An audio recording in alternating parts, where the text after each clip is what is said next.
Olá pessoal, bem-vindos a mais um vídeo aqui no canal Arqueologia com Érica. Sejam todos muito bem-vindos. É sempre um prazer estar aqui com vocês, trazendo mais notícias, pesquisas, estudos na área da arqueologia. Tudo bem com vocês? Eu espero que sim. E o nosso vídeo de hoje, pessoal, um vídeo que já estava há um tempinho prometendo, é sobre Akhenaton, a parte 2. Eu já gravei a parte 1, tá aqui no canal. A história do Akhenaton ela é tão complexa que eu tive que fazer em parte 1 e parte 2, porque é muita informação, pessoal, mas vale cada segundo. E antes de iniciar o nosso vídeo sobre o Akhenaton, eu queria estar lembrando a vocês do nosso site Arqueohistória. O link tá aqui na descrição desse vídeo, arqueohistoria.com.br. Não deixem de ir lá e conferir as incríveis novidades. É uma parceria, esse site, minha, do pesquisador, historiador, escritor Edson Almeida, do canal do Instagram Contextologia, do Mike Bárbara, do Hipótese Zero, e do pesquisador Flávio Amati. E deem uma olhada também na revista, no almanac Arqueohistória, tá lá no site as informações, acessem lá. Uma super revista, a cada 45 dias nós temos uma edição nova, com um material assim seleto. Então pessoal, vou falar hoje sobre a Revolução de Akhenaton, o faraó que instaurou o monoteísmo no Egito, casado com a famosa rainha Nefertiti, conhecida de muitos, né? Akhenaton, que significa aquele que louva Aton, conhecido antes do 5º ano de reinado como Amenófis IV, ou em egípcio antigo, Amenhotep IV. Ele foi um faraó da 18ª dinastia do Egito que reinou ali por 17 anos. E desde o início, assim, pessoal, do seu reinado, o faraó Akhenaton e sua mulher Nefertiti, eles decidiram desafiar todo o sistema religioso do Antigo Egito, dispostos a literalmente sacudir as bases da sua sociedade. Eles criaram ideias que levariam o império à beira do abismo. E o casal ele começou a reinar durante os anos dourados da civilização egípcia, por volta ali de 1353 antes da Era Comum, quando o império era o mais rico e poderoso do mundo. As colheitas elas eram abundantes, a população bem alimentada. Eles ascenderam ao reinado, né, nesta época, e estava dessa forma, estava muito bem. A população bem alimentada, os templos, palácios reais estavam cheios de tesouros, e o exército obtinha inúmeras vitórias contra todos os inimigos. Todos acreditavam que, assim, o sucesso, ele vinha por conseguirem manter os deuses felizes. Haviam vários cultos para adorar essas divindades, e que mantinham essa paz, essa harmonia, essa fartura no Egito. Foi então que Akhenaton chegou ao trono com o ímpeto de modificar uma religião de 1500 anos de idade. Pela primeira vez na história, um faraó queria substituir o panteão de deuses egípcios por uma única divindade, o Deus Sol, ou Aton, o criador de todos. E a proposta ela era considerada uma heresia pela maioria, mas como assim o faraó ele era considerado um deus na terra, tinha poderes ilimitados para modificar o que quisesse. Ele decretou que os 2000 deuses que eram adorados no Egito estavam todos extintos. Suas aparências humanas e animalescas elas foram substituídas pela forma abstrata do sol, né, e de seus raios. O sol era o único desses deuses, né, que seria necessário para constituir a nova religião. E para os poderosos sacerdotes, né, tradicionais que haviam dedicado suas vidas inteiras ali aos deuses antigos, a mudança de doutrina era literalmente uma catástrofe. Eles praticamente haviam governado o Egito, agora eram dispensáveis, simplesmente dispensáveis, e formavam um grupo perigoso de inimigos para o Akhenaton. E no 5º ano de seu reinado, o faraó ele decidiu que deixaria a cidade de Tebas e se instalaria ao norte do rio Nilo. Luxor, à beira do rio Nilo, foi construída sobre as ruínas de Tebas, conforme vocês podem estar vendo na imagem. E àquela altura era evidente que Akhenaton ele queria romper com o passado. Ele deu a Nefertiti igualdade de poderes e o título de Grande Esposa Real. E juntos eles viajam 320 quilômetros e mandaram construir uma cidade no local, onde hoje fica o município de Amarna. E sobre uma rocha que ainda existe lá nas colinas da região, está escrita uma proclamação pública composta por Akhenaton que explica o motivo que o levou a escolher precisamente aquele lugar. Ele teria sido partido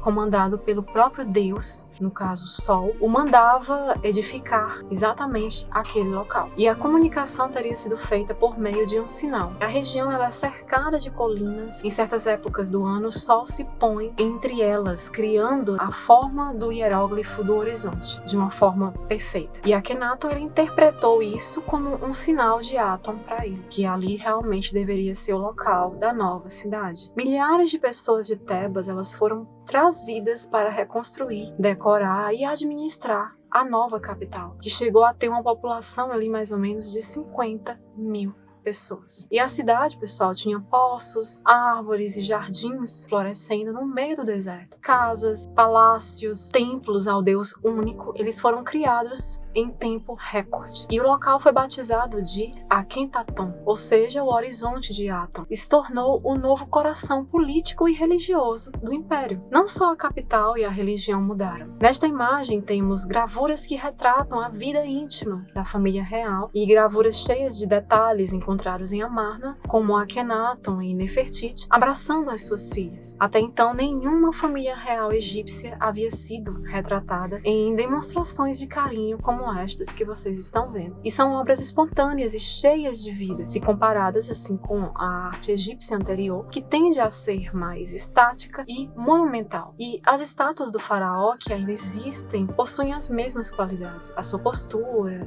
de pé com os braços cruzados, sustentando insígnias reais, é bastante comum. Mas assim, a sua fisionomia ela é completamente diferente da dos soberanos que vieram antes e depois, costumam ter semblantes mais fortes e viris. Akhenaton, ao contrário, tem um rosto comprido, com um nariz grande que aponta para sua barba, seus inusitados lábios carnudos, seus quadris mais largos, né, e sua barriga um pouco proeminente, remetem a uma sensualidade feminina de fato. E não restaram muitas estátuas do faraó. E a arquitetura do período também demonstra um desejo de romper com o passado. Os templos, assim, tradicionalmente, eles fechados se afunilavam, com o piso levemente levantado e o teto ali caído e pouquíssima entrada de luz. Já o culto ao sol trouxe santuários ao ar livre, algo que nunca havia sido feito em grande escala. E o casal real começou a acreditar que era divino. E em certo momento, os únicos fiéis autorizados a entrar nos templos eram exatamente o faraó e sua mulher. E a partir de textos encontrados nos dias de hoje, os estudiosos eles teorizam que Akhenaton e Nefertiti eles passaram a acreditar que somente eles podiam se comunicar com o Aton. O faraó seria filho de Deus e Nefertiti também seria divina. E os súditos deveriam simplesmente adorá-los. E foi o ápice de sua revolução religiosa tudo isso. Passados alguns anos, assim, em Amarna, o faraó ordenou a remoção das imagens de Amon dos templos do Egito. Tratou-se de um ato incrivelmente ousado. Foi a primeira vez na história que um rei atacou um deus. Porém, as revoluções elas têm a tendência a virar-se contra os seus criadores. E esta violência acabou por consumir as próprias criações de Akhenaton. E as coisas começaram a desandar totalmente. Os súditos não haviam de fato abandonado a adoração aos outros deuses. Então, Akhenaton ordenou que todas as imagens dos deuses antigos elas fossem simplesmente destruídas, especialmente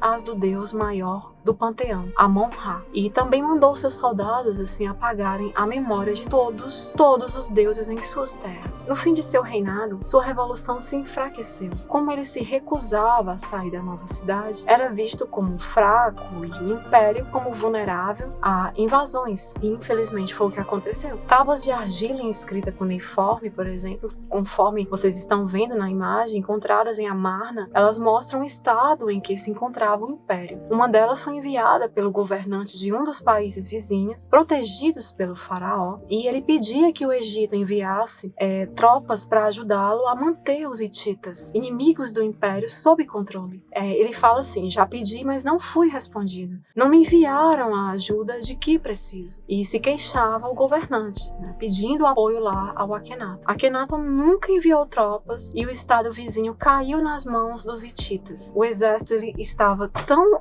assim ocupado em missões de perseguição religiosa que o Egito perdeu territórios, poder, posses e status no continente também. E nas paredes do túmulo de Akhenaton está gravado todo o drama da família. As mortes na família enfraqueceram Akhenaton. Apesar de estar muito danificada, é possível ver uma cena de luto. Então isso enfraqueceu muito ele. E uma das princesas morreu e assim seus pais aparecem chorando na imagem, né? Algo sem precedentes, já que as famílias reais elas jamais demonstravam emoções em público. E outras evidências indicam também que Akhenaton ele perdeu mais de uma filha, provavelmente por causa da peste que arrasava a região na época. Epidemias do tipo podiam matar até 40% da população. E como era faraó, Akhenaton era considerado pessoalmente responsável por esta desgraça. E para os súditos a catástrofe, ela com certeza era resultado de uma ofensa feita aos antigos deuses, ao antigo panteão de deuses dessas pessoas. E o paraíso de Akhenaton estava à beira do colapso. 13 anos depois da fundação de sua cidade, Akhenaton ele morreu. Há quem acredite que ele tenha sido assassinado para que seu reinado terminasse. Há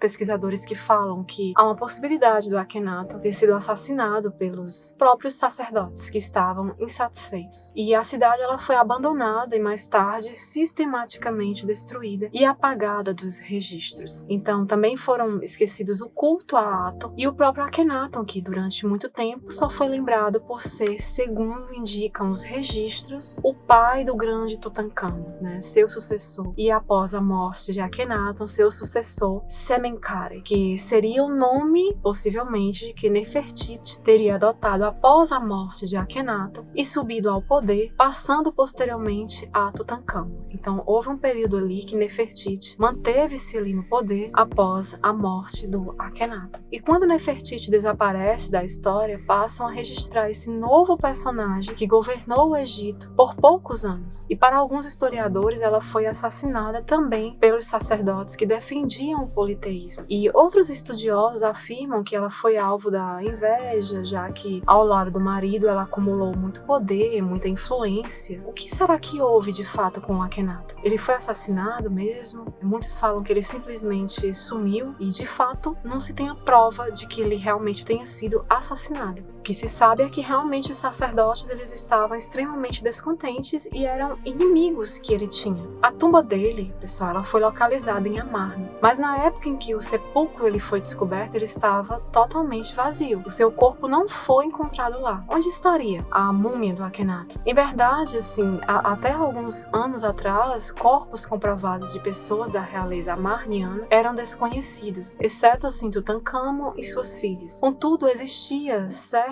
desconfiança com relação a um esqueleto encontrado em uma sepultura localizada em 1912, a Kivi 55, Kivi em referência a King Valley, e dentro dela foram encontrados vários artefatos remanescentes do período amarniano, e dentre eles um sarcófago sem identificação, mas que continha esse esqueleto no seu interior. E para variar, todas as áreas do caixão onde ficaria o nome do falecido estavam destruídas, aparentemente propositalmente. E nesta imagem, pessoal, temos o ataúde encontrado na Kivi 55. Nesta outra imagem temos a parte danificada onde deveria estar o nome do falecido. Então, assim, durante as últimas décadas, assim, pesquisadores divergiram sobre quem poderia ser este indivíduo. Alguns sugeriram que poderia ser uma mulher idosa, outros que seria uma mulher jovem, e hoje existe um consenso de que é um homem. Até porque estes ossos passaram por um exame de DNA coordenado pelo arqueólogo Zahi Hawass entre ali 2007 e 2009. E nesta imagem temos Zahi Hawass, né, e o esqueleto lá da Kivi 55, da tumba. E no decorrer destas análises, esses ossos tiveram seu material genético comparados com outros 10 corpos, dentre eles os 2 bebês encontrados na tumba de Tutankhamon, os avós de Akhenaton, Yuya e Tuya, 2 múmias múmias de identidades desconhecidas encontradas em uma tumba chamada Kivi 21 e 3 corpos encontrados em um esconderijo da Kivi 35. O resumo é que a equipe identificou os ossos da Kivi 55 e uma das múmias da Kivi 21 como sendo os pais de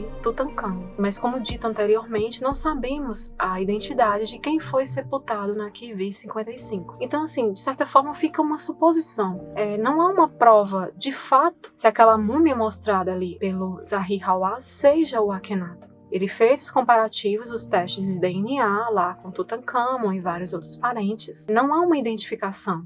E assim a gente não tem uma comprovação científica de que ali seria o Akhenaton de fato. De onde o Zahi Hawass tirou que ali trata-se do Akhenaton? Ele e sua equipe, eles apontam que estes ossos só poderiam ser do Akhenaton por conta de uma inscrição encontrada em um pedaço de relevo na antiga área de Hermópolis. A inscrição fala de Tutankhamon, que é apontado como filho do corpo do rei, relacionando obviamente a algum faraó. No entanto, não temos a parte do nome do rei, porém temos o resto da inscrição, só que desta vez está falando da esposa do Tutankhamon, Ankhesenamon, a filha do rei, seu grande desejo do rei das duas terras. Então assim, pessoal, desta forma, devido a ambos terem a paternidade mencionada no mesmo parágrafo, foi sugerido que fossem filhos do mesmo pai. E nesta imagem temos Tutankhamon e Ankhesenamon. No entanto, assim, alguns pesquisadores eles defendem que a análise osteológica, o estudo dos ossos do corpo encontrado na Kivi 55, aponta que esta pessoa teria falecido ainda quando era jovem. Este poderia ser um indicativo de que os ossos da Kivi 55 não era o Akhenaton.